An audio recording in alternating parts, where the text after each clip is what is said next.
On this episode of Audio Book Club, the real history of the Renaissance castle that was home to the Third Reich's most notorious prisoner of war camp, where they imprisoned only the most troublesome Allied military prisoners, many of them serial escapists, all of them enemies of the German state.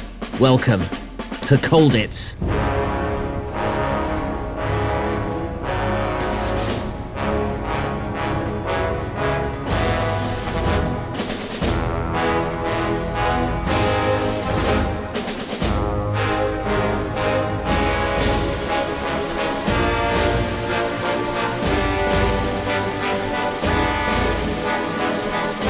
The myth of Colditz has stood unchanged and unchallenged for more than 70 years. Prisoners of war with moustaches firmly set on stiff upper lips, defying the Nazis by tunnelling out of a grim Gothic castle on a German hilltop. Yet, like all legends, that tale contains only a part of the truth. Colditz was a miniature replica of pre-war society, only stranger. It was a close-knit community, intensely divided over issues of class, politics, sexuality, and race. In addition to the resolute warriors, the participants in the Colditz drama included communists, scientists, homosexuals, women, aesthetes and Philistines, aristocrats, spies, workers, poets, and traitors. Moreover, roughly half the population of Colditz was German.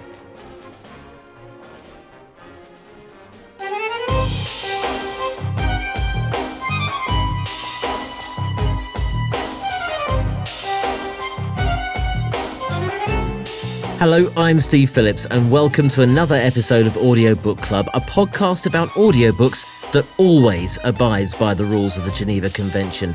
On this episode, we're going to be serving hard time with Colditz, Prisoners of the Castle.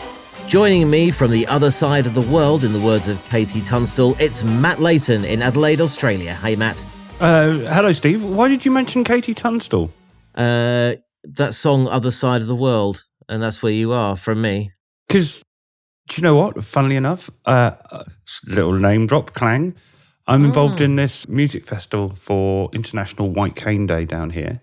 And the second act on the stage will be Katie Tunstall. She has given of her time to support this other thing I'm doing. So it's strange that you should mention her. Oh, we had something in our water there, didn't we, eh? Whatever that phrase really means, but yeah, wow, there's something in that. There's something in that. She may pop up on the podcast. Who knows? Of course, she won't do that. No. Anyway, I'll drag us back to the instantly. We've gone off to Katie Tunstall rather than Colditz, and there's literally no connection there. There's no sort of 6 degrees of separation from Katie Tunstall to Colditz. No. So we're doing a book about Colditz. How did you feel when confronted with the idea that you were going to have to read a serious book about World War II history? When you first mentioned it, there's always the feeling of like, okay, how long is it? And you look at the hours, and I was thinking, it's a 13-hour one. I've got to do this in a week. This is not going to happen. And then I started listening to it, and I just realized, actually, no, come on, I love history. I really love a good historical audiobook. Really love things like Andrew Marr's History of Modern Britain. You know, these sort of books. Which I feel I need to read. Absolutely. Yeah, do it. We should review that one, actually, one of the sort of way back in the archive kind of ones. But actually, I found this was so accessible, so sort of... it told me things I had no idea about Colditz. Colditz was just a thing that you watched old war films about and so on. And the impression of how the British could kind of bossed it with their amazing escapes and all this kind of thing. But it was so layered, you know, the real stories of who really escaped. I didn't know things like Airy Neve. You know, Airy Neve, of course, was the politician, the conservative politician who was victim of a IRA bomb attack and he escaped from Colditz. Incredible. Anyway, we'll get into that stuff. So my feeling was, obviously, we were talking about World War II in school. I mean, at the age of 7, we had a school trip to the Normandy beaches. I can reel off things like the wooded hills of the Ardennes, where the Maginot Line was, Rommel, El Alamein. The Maginot Line I remember from Dad's Army when Sergeant Wilson walks into Captain Mannering's office and said, "They went round the side, sir." What, they went round the side? That's a typical shabby Nazi trick. That is, again, an interesting point in that it is so... We've had it up to the eyeballs. And I also happen to like Germany. And as discussed on last week's show briefly, I lived there. And it's always been quite a difficult relationship with the Second World War. It was omnipresent in my childhood. And it just doesn't necessarily seem to be there as much anymore in the stuff we consume. I mean, Hello and Dad's Army were, in some ways, sort of the nadir of British comedy when we had funny Nazis. You started early.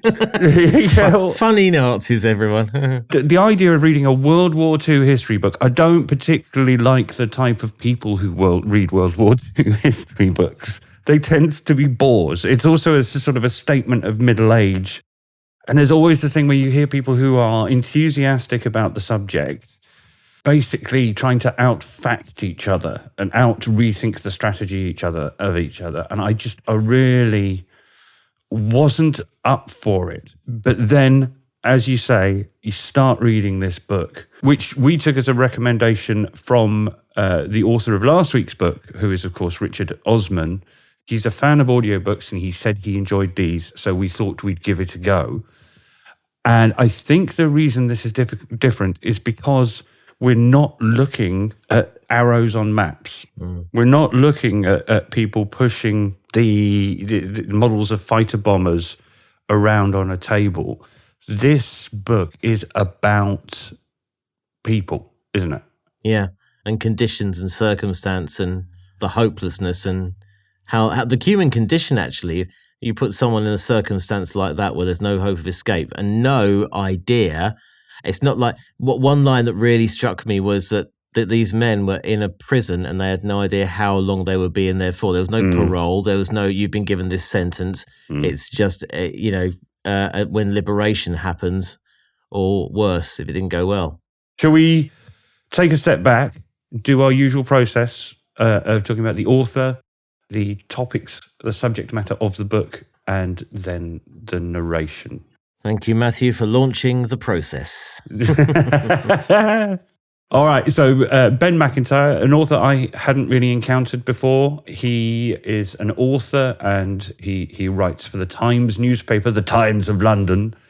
And apparently he's a second-generation historian. So his dad was Master of Magdalen College, Oxford, and he's a second-generation Oxbridge historian.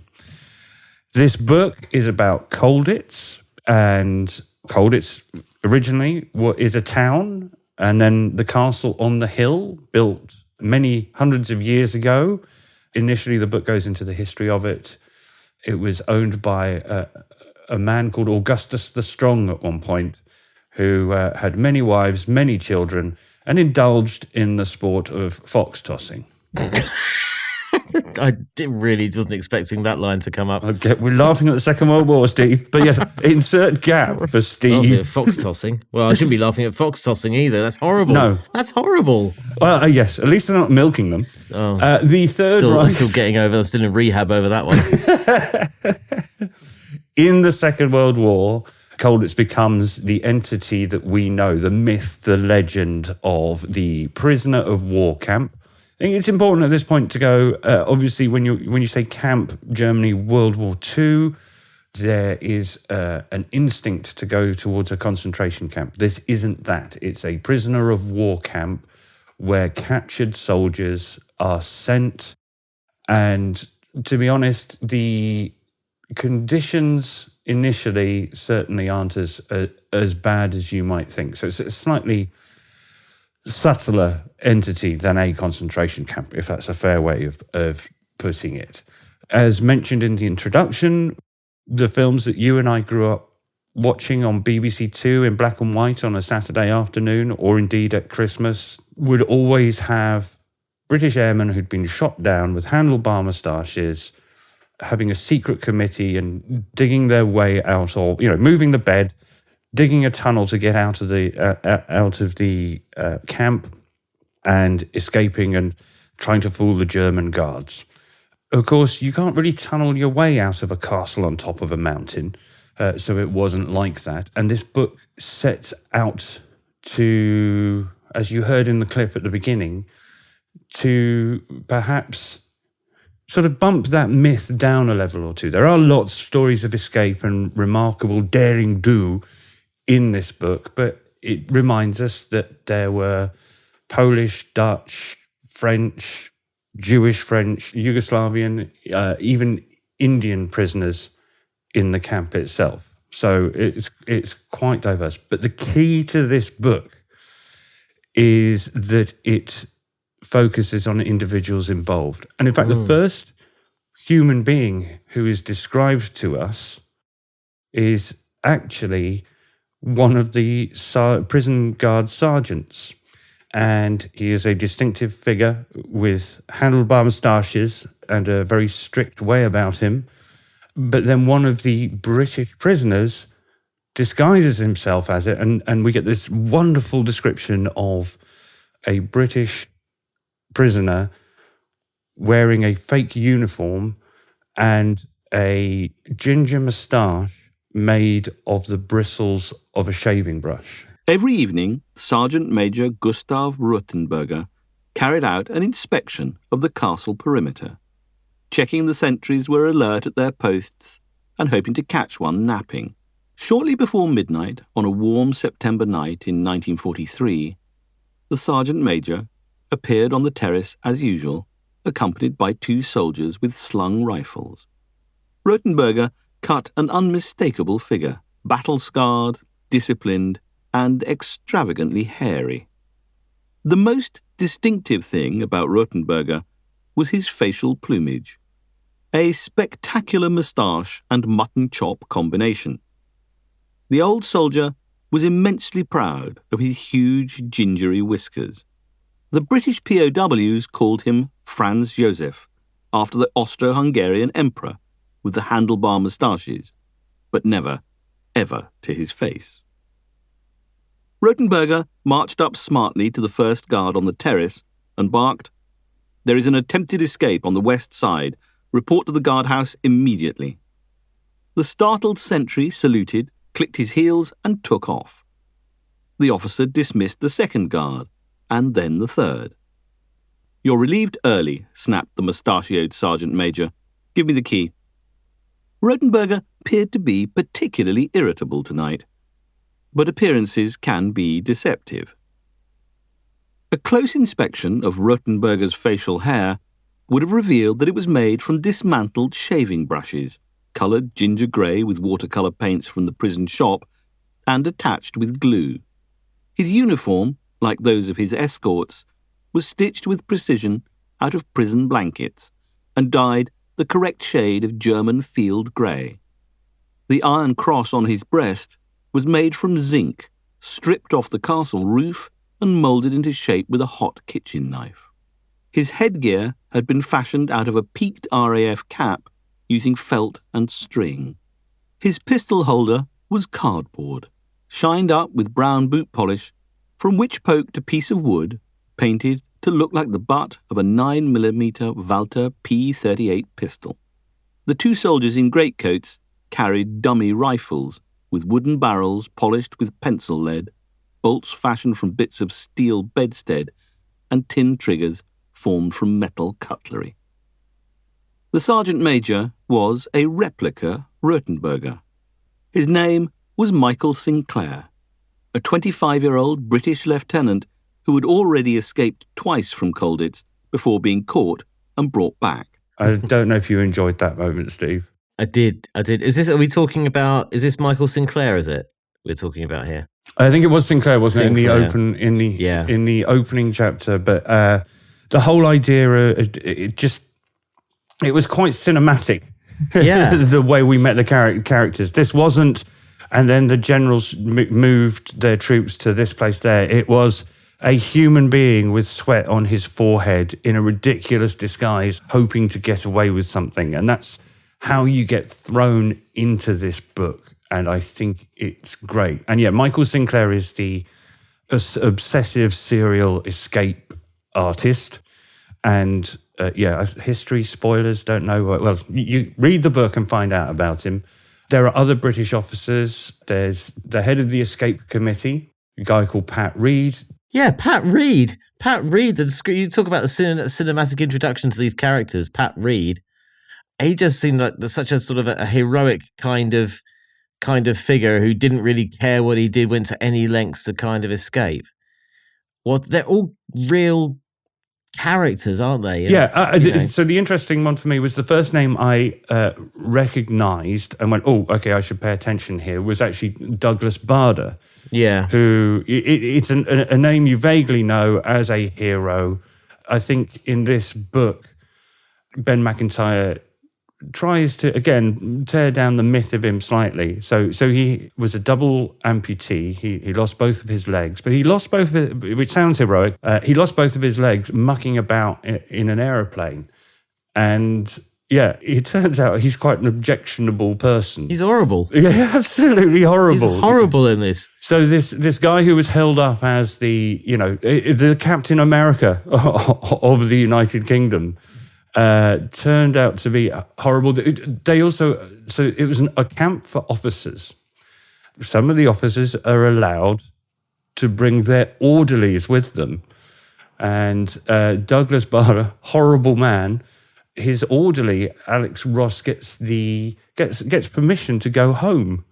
And Bader says, no, you're not going. And the guy has to stay another 2 years in the camp, because even though he'd been given permission to leave, because the senior officer in his chain of command has said, you're not going anywhere, mate. We should probably deepen Alex Ross's story here, because what Alex Ross had to do for Douglas Bader while the pair of them were in Colditz, every morning and every evening, Alex Ross had to carry Douglas Bader up and down the stairs for his morning and evening baths.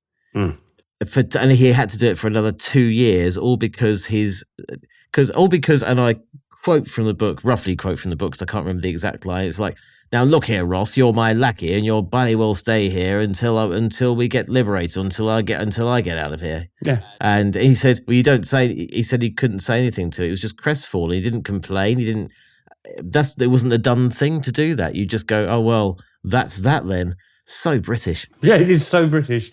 It reminds me of a young you and me. Yes. Now look here, Phillips, you're my lackey. You're my bet man. You're my bet man. You're jolly well record podcasts until someone listens to it, and we're still waiting. Obviously, still waiting. You're going to be here until it happens. So the other thing I shouldn't have to carry you up and downstairs to your bath, though, Matt. To be fair, both of your legs are working. Privilege of rank. Indeed. Initially in the camp, being a prisoner of war is obviously a horrible thing to be, but it does seem as though the conditions initially aren't that terrible. One of the other myths that this book seeks to dispel is the notion that every single prisoner was trying to escape, and a lot of them weren't. They didn't feel the obligation we all see that everybody in the films has, is that as a British officer, you must try to escape. They're actually quite honourable in not trying to escape at certain points. And there were certain people who went, there's one in particular went, oh no, I've got an artistic temperament. I won't be climbing over barbed wire in the dead of the night, dodging bullets. I don't like that sort of thing, in the words of Private Godfrey. So you see, you can't help it, can you? There is like a pantheon of, that's a Dad's Army reference, a sitcom about the Second World War. There is, in British culture, for people of our age, anytime you mention the Second World War, there are a series of images and thoughts that flash through our heads. And one of them is people tunneling out. But as I say, you can't really tunnel out of a building that's on top of a piece of rock, because you just, At the beginning, they're getting Red Cross packages. They're greeted by some Polish prisoners, I think, who give them beer, and there seems to be a certain amount of distilling of alcohol going on.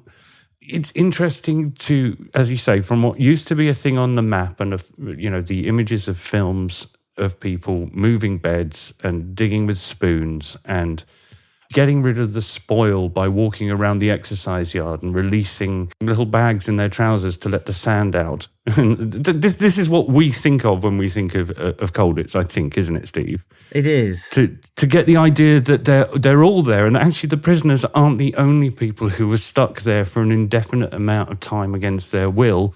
No. The guards don't particularly want to be there as well. And just imagining being in one place for 4 years. Are you feeling sorry for the Nazis after your line about the funny Nazis? All Nazis had to. Yeah, that's true. That is true. It is true. It's a good point.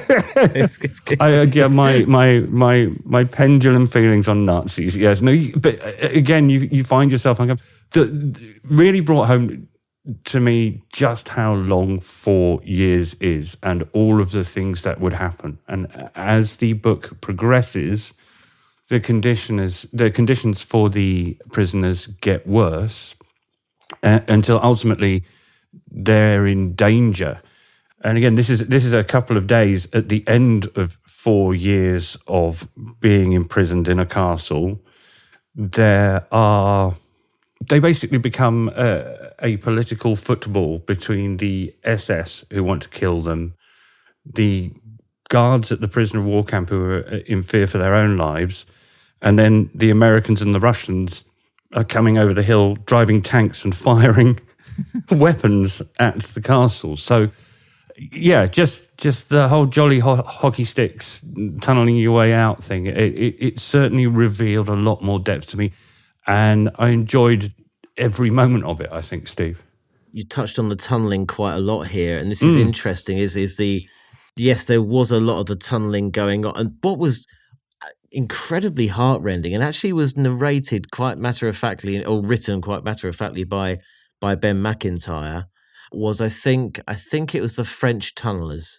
So the French were digging a tunnel, and it looks like there was a cross purposes. I think the Polish were digging a tunnel, or the French were digging a tunnel that was quite close to some pretty crucial infrastructure of the building, to the point where they felt some dust or there was a hole or something like that. And basically Eggers, the German who we'll come on to, I guess, Eggers, discovered this tunnel purely because, well, there was something quite flimsy. There was basically a hole in the floor, and they chucked a couple of rocks down. There was like a hollow bounce. It was like, hello, what's this? And then they winched down a poor like German like kid, basically, to see if it was anyone down there. And there were three French tunnelers digging it. And the killer line at the end of that was, it was about the day before the actual breakout. 256 days of tunneling had gone to nothing. 256 days is just it's so hard. All this planning and all this effort into each escape, not just the tunnel, because the tunneling didn't seem to work all that well, did it? From memory, I think there were all sorts of other escapes that did. Yeah, I think the tunnel. I mean, they built a glider at one point, but yeah, Eggers is a very important character. I was reading down my list of the human beings who are brought to life in this book. And just before I get to Eggers, I've got the first person to escape was a French aristocrat in a monocle who's an Olympic show jumper. And he basically strolled out in a suit made out of a flannel dressing gown that had been sent from Paris. So French. Then there was the only brown man in the village, the as they put it, the Indian Irendra Mazunda. Yeah, Mazunda, yeah. And he... I just felt guilty and terrible as an English person for the way that he'd been treated. You know, the English, awful. Yeah, awful. But yeah, Eggers is this book is very well researched. It brings to life a lot of material that you can feel that the author has been through, that Ben MacIntyre has been through. But one of the sources of that material is the diary of the man who is initially sort of deputy head of security of the camp and ultimately head of security. He seems to be there for the whole 4 or 5 years. He is a 49-year-old German patriot, Anglophile, and definitely not a Nazi. But I think it's his diaries. There's always some sort of, you can feel the presence of his diaries running through it. There's almost a bit where if Ben MacIntyre wants to check a fact, behind the scenes you can hear him leafing through Eggers' diary. For me, this is really interesting. So when I was a teacher in Germany, and it just brings it closer to me. You were a teacher in Germany? When I was a teacher in Germany, one of my students who was 19 years at the time, she was called Sandra Eggers. So I know an Eggers.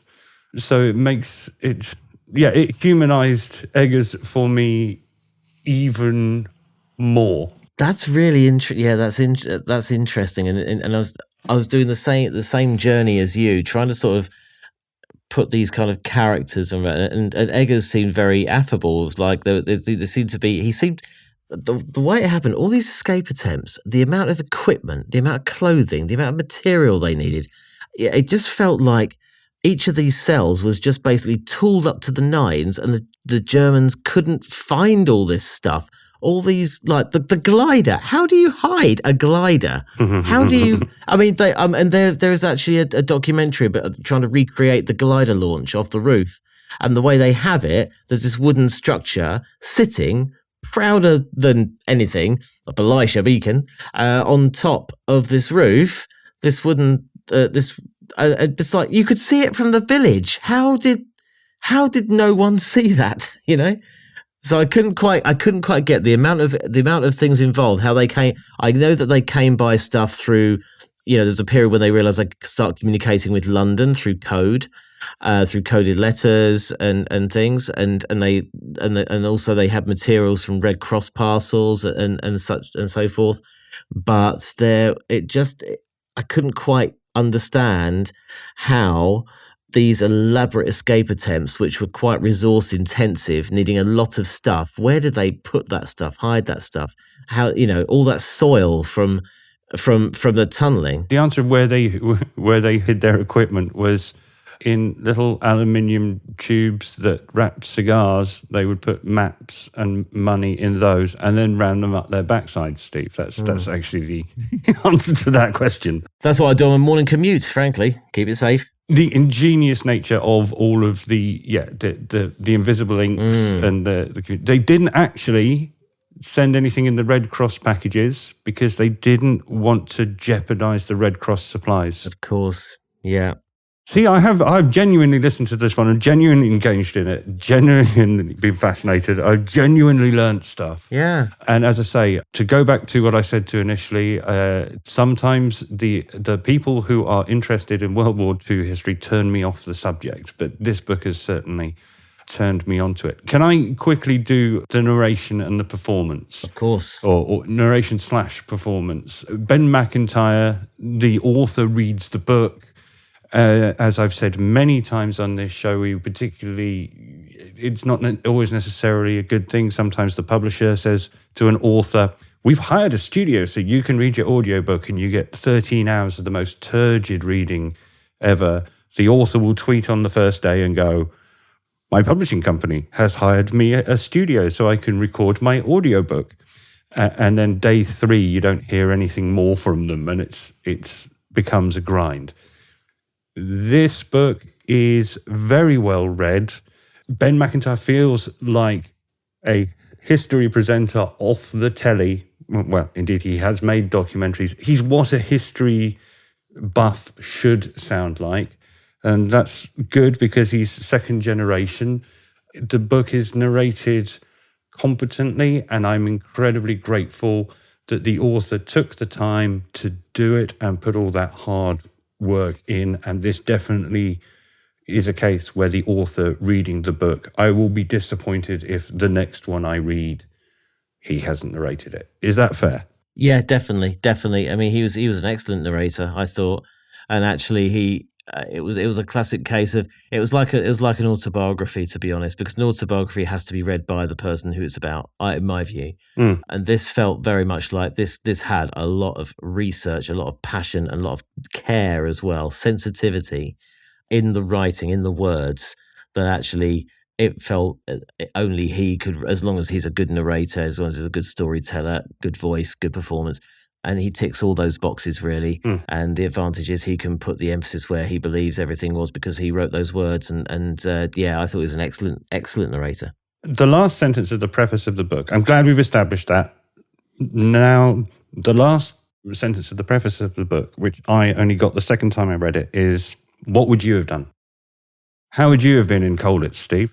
Oh, geez. I mean, it's you can't imagine what war does to you anyway. So, you would have had to been a fighter pilot or whatever. You've been shot down in enemy territory. So you've done some pretty brave things. I mean, imagine being ejected from a fighter plane in midair now. You know what I mean? In our woke elite lives or whatever.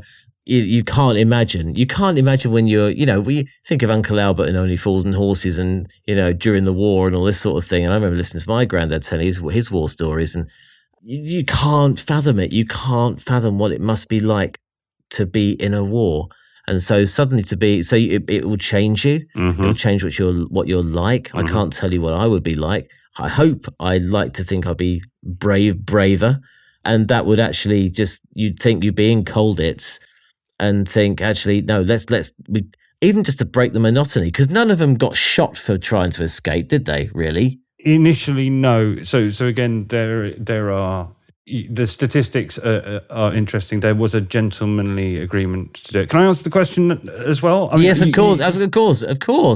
I only thought of the correct answer while you were talking about it. And some of the things that you said, I want to go back to. You said you remember your granddad telling the war stories. I remember when I went to Germany, my father's family are Jewish. And I told my Auntie Pam, who was the oldest season ticket holder at Arsenal at the time, I said to her, she said, "Oh, you can't go with those Germans," because it was very real to her. Yeah. And I said, well, that was 50 years ago, Auntie Pam. We have to reconciliate with them now. And she said to me, well, you might have to, but I don't. Yeah. That kind of reaction to the Second World War was very tangible. I mentioned the artist earlier on, who had no desire to escape and thought he'd just keep his head down. I think I would possibly have been like that. And then I realized that, as you were talking, that basically what you do with your useless son, you send your first one, the first one is the heir, the second one you send to the military, and the third son, basically the useless third son, goes to the clergy. I think if I were to be in Colditz, it's because I would have been not fit to get into the army conventionally, and would have been trained as a priest. So I can't see you crawling through the tunnel in my vestments. Your vestments. Yeah. No, so I can't imagine how I would end up there. But if I did, then it would probably be for some weird reason like that. Dude, we have to face facts. Do you know what would have happened if you and I were in Colditz? We would have been orderlies who aren't allowed to be involved in any escaping at all. We just have to go and lug our blooming masters around up and downstairs for their morning, tongue waxing or whatever. I think you're absolutely right. Okay, so that's the question that the book is asked within the book. Then I have a surprising thing that I think is important that I want to tell you about. Thus far, me being in Australia for the purposes of Audiobook Club has been a pain in the bum more than anything else. It's time zones, it's different, it's distance, it's or dealing with the fact that the audio never quite marries up and we've got to edit it. But yesterday afternoon, I changed the opening script to this show. What it originally said is, on this episode of Audiobook Club, the real history of Colditz. And then I spoke to a couple of people, one of whom was Shane. Friend of the show. Yeah. And my friend Rita, who I was having a coffee with, and at separate times, I just said to them, so what do you think of when I say Colditz? And they went, Really? Yeah, so people living lives not dissimilar to ours in a country where the Queen is the head of state didn't have the immediate association that we have with the, when we say Colditz, we've mentioned them over and over again, but there's an immediate stream of images and thoughts, and indeed, as this book puts it, myth that comes through, it flashes past your eyes. The whole, digging with spoons, handlebar moustache thing flashes past nothing. So culturally, outside the UK, it's not necessarily something that is well known. No, which is very interesting. So there were actually 1,000 prisoners there, and my point of reference there is, well, that's about the size of a secondary school, and all of these escape attempts and that have fueled many films. The Colditz television series where I think Pat Reed had written the script or was a consultant. The Colditz board game, the comedy Nazis that came because the war films were so prevalent when we were growing up. The World War II feels quite close for us, Steve, because as you say, we spoke to people who were there, but the last prisoner from Colditz, survivor, died in 2013. I will fully acknowledge that I went into this going, oh God, I've done enough German history and bloody history of World War II. World War II people are bores. But over the 13 hours I spent with the book, I have to say I was reminded that it's important to remember these things. Yeah, completely. I mean, it's the situation, isn't it? It's a circumstance. This wholly unique situation, this wholly unique place is a story for the ages, really. And I understand Shane and Rita's reaction, natives to Australia, that if you'd asked them about Gallipoli or Anzacs, they would tell you more. But Absolutely. to us, it's there weren't to my knowledge any Australians at Colditz or New Zealanders. It was English. It was European largely, wasn't it? I think. Yeah, but it's what we assume we know, Steve. It's something I've learned with this. As I say, the intro is slightly longer because I realised that what you and I, being our age and being from where we're from, we instantly have an association, but not everybody does have this association, and I think it's important that it continues. I don't know. I haven't spoken to a 13-year-old from the UK right now. I don't know if they watched war films on a Saturday afternoon. I don't know if they saw adverts on the telly for Colditz the board game, which for a while, according to the book, outsold Monopoly. Those things. Yes, I remember this. I remember that. Yeah, you and I have those references, but I'm not sure people do anymore. And I think the important thing that this book does is make that history, those stories, accessible for somebody like me who perhaps didn't think he wanted to read a World War II book. And I would encourage anybody to do so. Oh, completely. If you're going to read, I mean, honestly, I just talking about it anecdotally to people saying that this is the book we're doing this week, they were going, oh yeah, I've read that. So many people, people you wouldn't expect to have read it, have read this book. It only came out on the 15th of September. They're probably lying to you, Steve. Oh, well, maybe the audio book, I think maybe the written book was out a little bit before that, of maybe, course, hopefully. But not that you're surrounded by liars. Not the other book called Colditz, I guess. It has been written about by other people, of course, down here. But isn't that the thing? It's like, yeah, I've read the book on Colditz. Yeah, this is, interestingly, we all assume we have read it, but this isn't that. This is brilliant. Just to your point about remembering it, and we need to remember this, during the course of last week, since last week's broadcast, or podcast, not broadcast, of course, was I started getting very interested in the characters and the whole situation. I needed to see Colditz. I needed to start seeing it on a screen or to picture and visualize it, because it was kind of the imagination of the mind. And actually, I didn't need the imagination of the mind. I wanted to see it. So if you just YouTube Colditz, just search on YouTube, there's some people have uploaded old documentaries. There's a Channel 4 one from about 25 years ago, where you're guided around Colditz by some of the people, and they make reference to Pat Reed and to Ari Neve and to Guy German and so on. They show photos of them as well, and they show you exactly what their rooms looked like, and they could pinpoint them exactly, going back some 50 years later. So just YouTube. I can't remember what the documentary was called, but you'll know it when you see it. And there was also the recreation of the glider as well, where they tried to make it fly, because it never flew, did it? In the end, I think. No, they got and they reckon it was chopped up and used for firewood in hard times in the German Democratic Republic. Wow, incredible. Well, have we exhausted Colditz? I mean, you could talk about it for ages, couldn't you, really? Maybe 13 hours or so, can we? I think we need to look forward. Let's look forward. In that case, if our listener wants to join in with Audio Book Club Fun and Games, what should we be listening to next week, Matt? Well, Mr. Chairman, I am very grateful. I received an audiobook as a gift yesterday. I received From the Oast House, the Alan Partridge podcast, Series 2 by Alan Partridge, which, of course, is a nom de plume, as he would say, of British comedian and Hollywood actor Steve Coogan. I'm really frightened of this one, Steve. I know you are, that's why I sent it to you.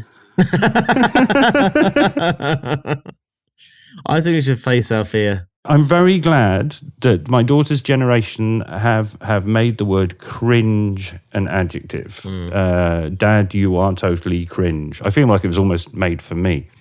But the whole idea of the lead character, who has been around for nearly 30 years now, is that he is a failed, to a certain extent, a failed wannabe local radio presenter, which, frankly, is how I would describe myself.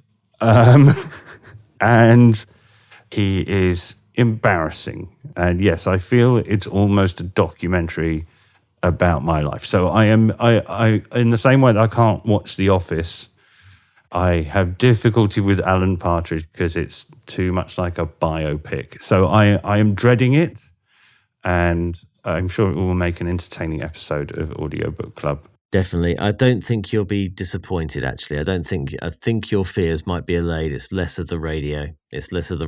And okay. But yeah, hearing is believing.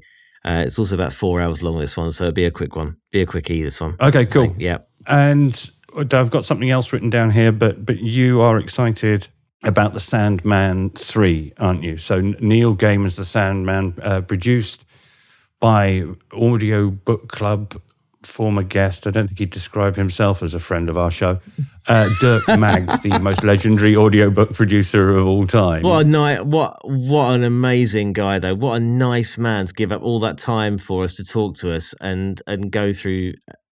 Because if you've heard our podcast on Sandman, just around the time Sandman 2 came out, and I'd never heard anything like this. It was an assault on the ears. It was like a movie for the ears. And actually, it's only when I came across an episode of University Challenge where I saw Dirk Maggs actually on there. It was like a celebrity edition.